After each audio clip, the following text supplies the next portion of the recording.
So I have here a colony that has died out. I'm not really surprised that this happened.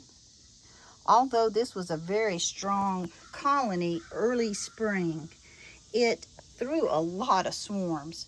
And every time a colony swarms, it's at risk because we never know for sure if it will be able to successfully requeen itself.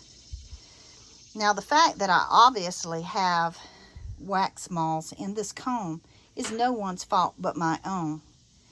However, I'm not able to get out in the heat like I was years ago.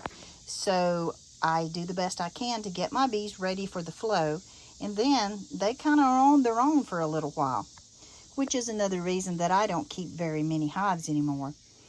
And it has certainly been hot this year. This happens to everyone.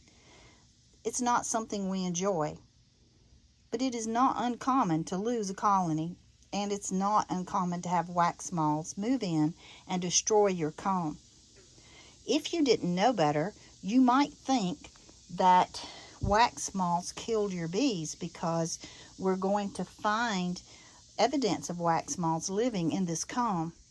In fact, wax moths do not kill beehives except in maybe very rare situations. This colony failed because the population dropped so low that moths were able to move in and take advantage of the comb. There were not enough bees there to protect it. Looking at the frames from the food super, they are in the worst shape, with a lot of wax moth webbing and frass or larva feces. When I looked at all the frames of comb from the shallow food super, it seemed that most of them were in bad shape. Either they had a lot of moth damage, or they were darker combs that really probably should be rotated out of the hive. I'm not going to attempt to save any of those. Thankfully, the moth larva had not got to the deep frames yet, so many of the frames from the deep are in pretty good shape. Those with just a slight amount of wax moth damage can be used again, and the bees from a strong colony will clean it up. I will also put these in the freezer for a few days, as that will kill any remaining wax moth eggs.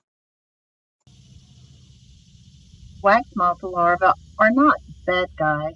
They're actually nature's scavengers because they clean out old diseased combs that are left behind when wild colonies die out. Look at this crazy wax moth larva crawling up the inside of this pint glass jar.